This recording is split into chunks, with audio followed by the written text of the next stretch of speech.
Chapter 19 discusses personality disorders. Now it puts it into 3 clusters, clusters A, B, and C. You do not need to know for my test, or probably not even NCLEX, I would say, which personality disorder goes with each cluster. The reason why they had clusters is because the characteristics of those personality disorders in those specific clusters relate to each other. So it's just a kind of a way that you're able to organize the different clusters and the different personalities together. If that helps you while you're studying, that's great. If it doesn't help you, then don't worry about learning so much the cluster, what goes with cluster A, what goes with cluster B, etc.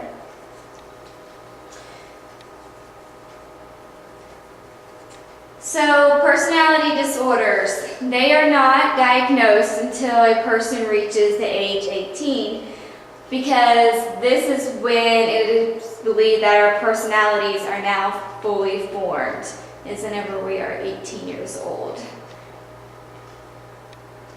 We are all born with personality and temperament traits, and these traits can be influenced by our social learning, our culture, or just random life events as well. So personality disorders are thought to be caused by a combination of both hereditary traits and then also the environmental and developmental events that a person experiences along their lifetime, usually in childhood and adolescence as well.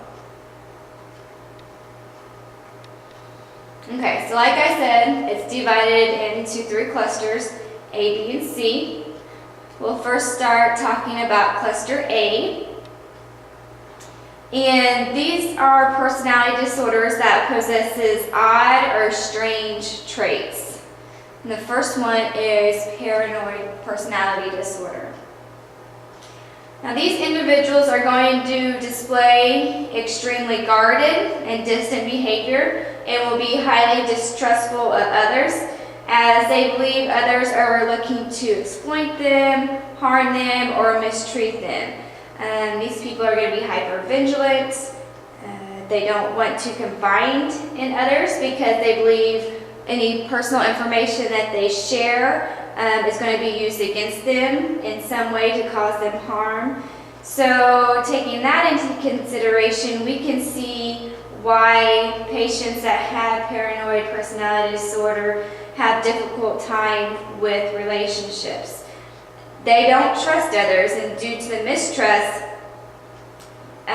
they are considered to have a controlling behavior as well. So a person with schizophrenia, they may have these same paranoid expressions, but what differentiates the two is that a person with paranoid personality disorder, they do not have any of the hallucinations or delusions that the patient with schizophrenia does have.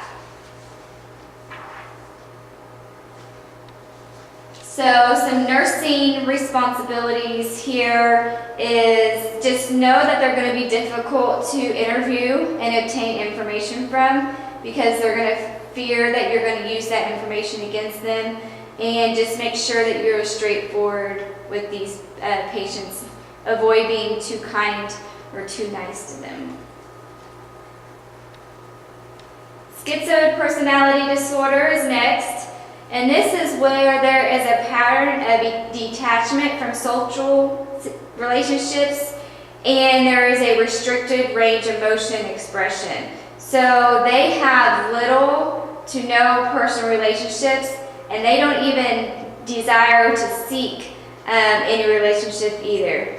They often choose to have professions where they have limited contact with others, and they form their emotional attachments with animals or other non-living objects rather than human beings. In society, they view these people as withdrawn and isolated.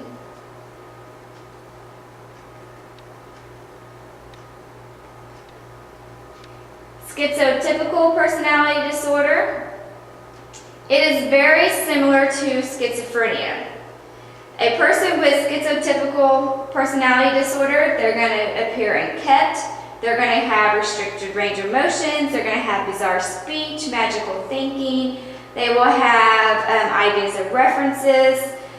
However, these individuals will not have clear hallucinations or delusions. They are at risk for possibly developing schizophrenia, but since they don't have the clear hallucination and delusions, they don't have the schizophrenia diagnosis. So your nursing guidelines, you're going to want to encourage their ADLs, assess for the suicidal thoughts as well. Cluster B, this is a group of disorders which a person will display dramatic, emotional, erratic behavior. These individuals are often act out or they manipulate others to get their needs met. So the first one is antisocial. These patients have basically complete disregard for others and property. The pattern begins in childhood to adolescence, and then it'll continue on into adulthood. And they are often seen in the court system due to their destructive and or illegal actions, and they have limited insight in predicting their consequences as well. So they focus on their own personal gain and will manipulate, they will lie, cheat, steal, whatever they have to do to get what they want. They are impulsive, irritable, aggressive. Often they are seen involved in assaults and other reckless actions, and they don't have empathy for others. So some nursing actions are to, of course, use your therapeutic communication and develop that therapeutic relationship. And it's also to take a team approach where every staff member adheres to the plan of care that's set for that patient and maintain those clear boundaries and setting your limits while holding the patient responsible for their behavior. And it has to be a group effort, and everyone has to set the same limits and have the same consistency. So make sure you understand what limit setting is, and also make sure that you understand how to utilize limit setting as well. They will try to manipulate you, so recognize that and don't let them do it. Patients with the antisocial personality, they are going to benefit from timeouts as well. And remember, timeouts, this will help the patient to regain control of their emotions. Make sure that you understand timeout. All right, so the next one is borderline personality disorder. A person with borderline personality disorder, they fear abandonment. So always correlate fear of abandonment with borderline. Borderline is thought to develop as a result of early abandonment in life by someone. Their intense reactions to a real or perceived abandonment can distort their behavior, their way of thinking, their self-image. And this, along with their impulsiveness, puts a patient with borderline at a high risk for self-mutilation, such as cutting, or also suicidal behavior as well. They're going to have difficulty with relationships due to what is called splitting. Splitting behaviors, it is often impossible to maintain relationships due to this. So this is basically what I would call a love-hate relationship. So an example of splitting would be having formed a new relationship with a new friend, and they really begin to idolize them. And then once a person does something that disappoints them or frustrates them, no matter how small it is, then that patient will then quickly turn on their new friend and will now despise them.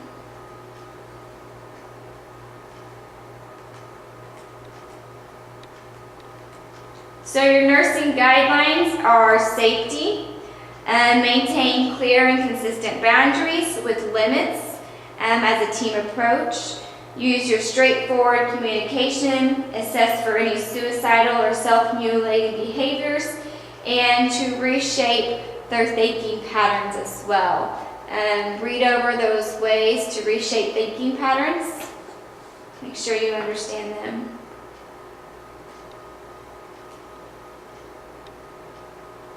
Histrionic personality disorder. This is someone who needs to be the center of attention. And they can be seductive, flirtatious, lively, dramatic. And when these individuals are in an intimate or romantic relationship with someone, they will basically smother their partner. This is why it's so hard for these individuals to maintain close relationships with people. When they have a breakup, they may experience depression because the other person did not admire them. They were not the center of attention to them. And they can react anywhere along the spectrum of just kind of throwing a little tantrum, or they can be to the extreme end of possible suicide as well. So nursing guidelines for this personality disorder are to set your limits and then also utilize therapeutic communication. Be professional. Narcissistic personality disorder is the last one on cluster B. This is when basically someone thinks highly of themselves, thinks others want to be like them, they expect special treatments from others, and they often exploit relationships to elevate their own status. They think it's all about them, and they feel they are entitled to whatever they want without the lack of empathy for others. With the lack of empathy for others. They don't have empathy for others. So, with saying that, really under the surface, they often feel an intense shame, and they also fear abandonment as well. And when someone criticizes a person with narcissistic personality disorder, that person usually feels a sense of humiliation, and they feel kind of degraded as well. So your nursing guidelines, set your limits, use therapeutic communication. Cluster C, this is the last cluster, and is described as those who are fearful and anxious. The first one is avoidant personality disorder.